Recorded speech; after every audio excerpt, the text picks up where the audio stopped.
अस्सलाम वालेकुम गाइस, मैं हूं मौसम सबूर और क्रेजी बर्ड्स के साथ एक बार फिर आपके सामने हाजिर हुआ हूं।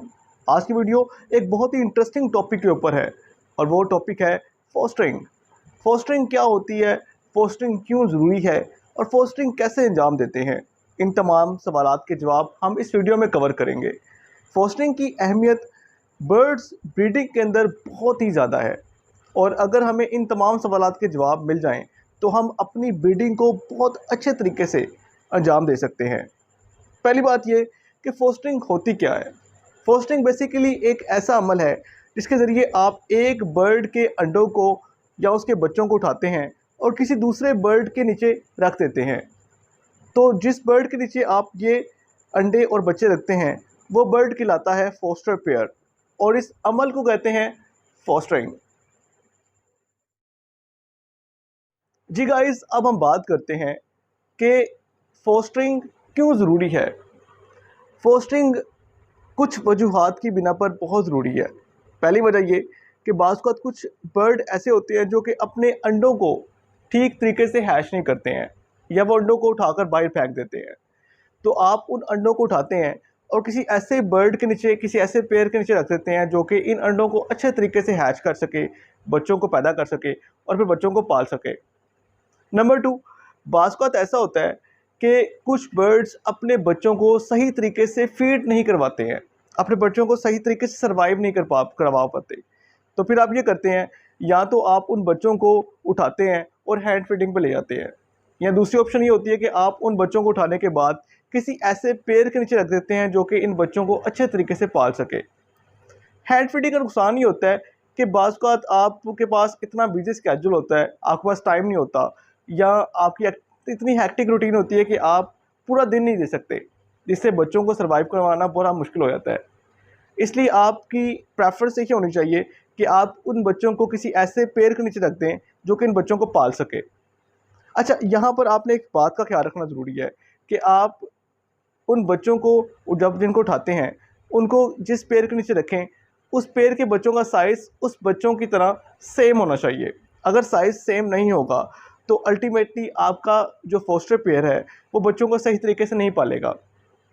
नंबर 3, अगर आपके पास महंगी म्यूटेशन अवेलेबल है और आप चाहते हैं कि उनसे ज़्यादा से ज़्यादा ब्रीड ले सके, तो आप उन महंगी म्यूटेशंस के साथ कुछ सस्ती म्यूटेशंस को लगा देते हैं और उन सस्ती म्यूटेशन से ज़्यादा ब्रीड हासिल करते हैं। आपने महंगी म्यूटेशन से ब्रीड ली, एग्स ले करवाए और ले करवाने के बाद उन एग्स को आपने उठा लिया। उठाने के बाद आपने सस्ते म्यूटेशन के नीचे वो एग्स को रख दिया। इस तरह आपका जो महंगा बर्ड है वो फ्री हो जाएगा। उसको अच्छी डाइट देने के बाद आप दोबारा तैयार करते हैं और वो दोबारा मेटिंग करता है और मेटिंग के बाद दोबारा एग्स ले कर देता है। इस तरह आप एक महंगी म्यूटेशन से 4 से 5 बार बहुत आसानी के साथ ब्रीड ले सकते हैं। ठीक है, लेकिन यहाँ पर आपने एक बात का ख्याल रखना है, बहुत ज़रूरी है कि आपके जिन बर्ड को और जिस बर्ड से आप मैक्सिमम एग्स ले करवा रहे हैं उसकी डाइट का बहुत ज़्यादा ख्याल रखना है, क्योंकि अगर आप उसको विटामिन और कैल्शियम ज़्यादा क्वांटिटी में नहीं देंगे तो वो बर्ड में भी एक्सपायर कर जाए। इस तरह एक और भी वजह है कि फोस्टरिंग क्यों ज़रूरी है। बाज़ औक़ात जब आप अपने डिफरेंट पेयर्स के क्लच साइज़ को देखते हैं तो बाज़ औक़ात ये होता है कि आपके एक पेड़ ने ज़्यादा अंडे दे दिए हैं या उसके 7-8 बच्चे हैं और किसी दूसरे पेड़ के 3 या 4 बच्चे हैं, तो आप ज़्यादा पेड़ वाले बच्चे, ज़्यादा अंडे या ज़्यादा बच्चों वाले पेड़ से उठाते हैं बच्चों को और दूसरे पेड़ के नीचे शिफ्ट कर देते हैं। इस तरह आपका क्लच साइज़ जो है वो बिल्कुल सिमेट्रिकल हो जाता है, सेम हो जाता है। तो ये भी एक रीज़न है जिसकी वजह से आप फोस्टरिंग करवाते हैं। तो ये डिफरेंट वजूहात हैं जिसकी वजह से आप फोस्टरिंग करवाते हैं। जी गाइस, अब हम बात करते हैं कि फोस्टरिंग का अमल कैसे अंजाम दे सकते हैं। तो इसके लिए आपने कुछ बातों का ख्याल रखना ज़रूरी है। पहली बात ये कि जब भी आप किसी महंगी म्यूटेशन को लगाते हैं और उसके अंडों को फोस्टर करवाना चाहते हैं तो कोशिश करें कि उस महंगी म्यूटेशन के बर्ड के साथ 3 से 4 फोस्टर पेयर ज़रूर लगाएं। ठीक है, मिसाल के तौर पे अगर आपके पास एल्बिनो रेड आई है या क्रीमेनो है या डेसिनो है, लबर्ड की एक महंगी म्यूटेशन अवेलेबल है, तो उसके अंडों को फोस्टर करवाने के लिए आपके पास फिशरीज़ के या अल्बिनो ब्लैक आई के या लेटिनो का 3 से 4 पेयर अवेलेबल हो। ठीक है। नंबर 2, जब आप अंडों को शिफ्ट करते हैं तो आपके हाथ धुले होने चाहिए। बाज़ होता ही है कि आपके हाथों पे जरासीम होते हैं या आपके हाथ जो है गंदे होते हैं।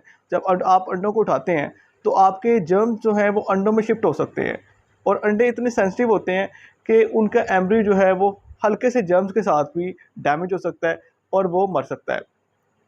नंबर 3, आप जब अंडों को शिफ्ट करें तो शिफ्ट करने के दौरान आपको इस बात का एहतियात करना बहुत ज़रूरी होती है कि आपका जो है आप अंडों को हल्का सा भी डैमेज ना कर दें या अंडे को हल्का सा भी झटका ना लग जाए, क्योंकि अंदर जो एम्ब्रियो है वो भी उसकी वजह से भी मर सकता है। नंबर 4, जब आप फोस्टरिंग करवाते हैं तो इस बात का बहुत ख्याल रखें कि आपके जो फोस्टर पेयर है वो एक्सपीरियंस हो। ये ना हो कि आप एक यंग बर्ड को, एडल्ट बर्ड को जो है वो आपने फोस्टरिंग पे लगा दिया है, जिसका एक्सपीरियंस नहीं है, जिसने पहले बच्चे नहीं पाले, जिसने अंडे इंक्यूबेट नहीं करवाए। तो आप हमेशा उन बर्ड्स का इंतखाब करें जो कि बहुत एक्सपीरियंस बर्ड है, जो कि 1 साल से 2 साल से आपके पास ब्रीड कर रहे हैं, या जिन्होंने आपने देखा है कि उन्होंने बच्चे जो है पाले हैं या अंडे अंडे इंक्यूबेट करवाए हैं। तो आप उन्हीं बर्ड्स का इंतखाब करें।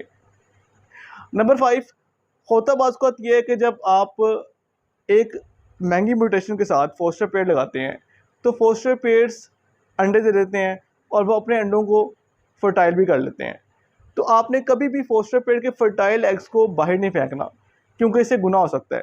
तो आपने ये काम करना है कि आपने जब आपके फोस्टर पेयर अंडे दे देते हैं तो या तो आपने उनको अंडों को उठा के जो है ख़राब अंडे रख देने हैं, या आप उनकी जगह पे डमी एग्स रख सकते हैं। जिससे फ़ायदा ये होता है कि आपके जो फोस्टर पेयर के अंडे हैं वो फर्टाइल नहीं होंगे, और आपके जब आपका जो महंगी म्यूटेशन वाला बर्ड जो अंडे देता है तो आप आसानी से शिफ्ट करवाने के बाद उससे आसानी से हैच करवा लेंगे।